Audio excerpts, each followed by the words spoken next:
For decades, the whole conversation around women and exercise has been pretty much dominated by one thing: what you look like. But what if we've been missing the real point this whole time? Today, we're going to reframe that whole conversation.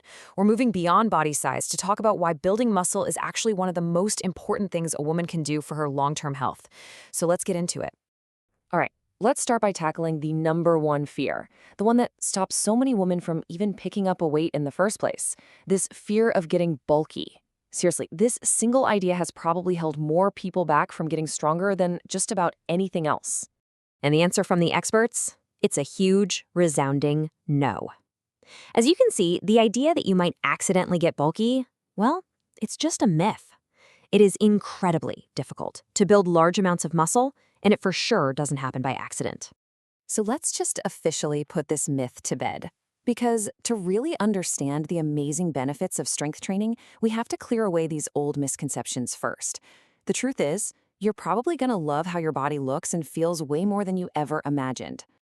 And hey, here's a totally different way to think about it. So many women believe they've never lifted weights, but that's just not true. Have you ever carried groceries in from the car, hauled luggage through an airport, picked up a toddler?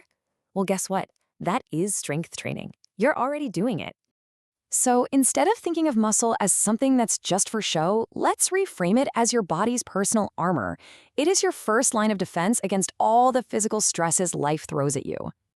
Yeah, skeletal muscle isn't just tissue. It's a vital organ system. It's what protects you when you face an injury or an illness, or even just the stress of being on bed rest.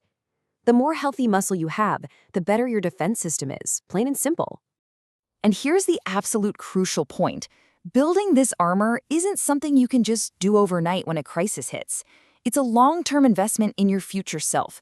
You have to build the wall before the storm comes, creating this reserve of strength that you can draw on for the rest of your life. Now, beyond just being protective armor, your muscle is also your metabolic engine. It is one of the most powerful tools you have for managing your body's energy and your overall metabolic health. I want you to think of your muscles as a metabolic sink, or like a giant sponge for blood sugar. Healthy muscle is the main place your body gets rid of glucose, and it actually burns fat for energy even while you're just sitting there.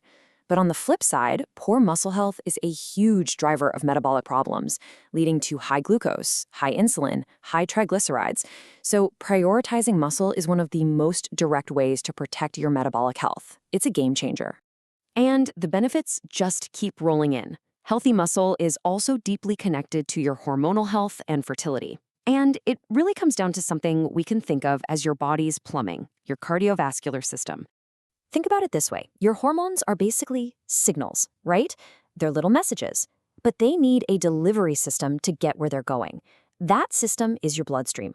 Strong, healthy muscle supports a really robust cardiovascular system, making sure all those crucial hormonal messages get delivered efficiently to your ovaries, your uterus, and your brain.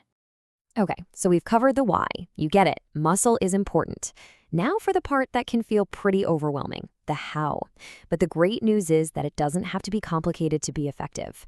Let's break down how to start in a way that's simple and actually sustainable. The key, honestly, is to start simple. Just aim for 2 days a week. That's it. Focus on full body movements, and you don't need a fancy gym. Resistance bands, your own body weight, simple machines, that's all you need. But the most important part? Consistency. Just showing up is way more valuable than trying to go all out and burn yourself out every single time. But here is a really critical piece of advice for training smart. Your muscles, they adapt and get stronger much, much faster than your connective tissues, like your tendons. Pushing too hard, too fast before your tendons are ready, that's one of the main ways people get injured. This brings us to a much smarter way to think about progress. We always hear about progressive overload, this idea that you have to always be lifting heavier. But a better concept is progressive stimulus. A new challenge doesn't have to be more weight. It can be adding an extra training day, or slowing down your reps to increase the tension, or just perfecting your form. It's a much smarter, more sustainable way to get stronger. So, what does this all mean for your actual plan? It means you don't need some complicated program you found online. You do not have to do exercises you absolutely hate. The only rule is to just start. This is all about finding what works for you, a routine that feels good for your body and actually fits into your life. Let's end on this powerful idea. Think about this for a second. Of all the incredibly complex systems in your body, muscle is the only organ you have direct voluntary control over. You can choose to make it stronger. You can choose to make it more resilient and healthier. The only question left is, what are you going to ask your muscles to do?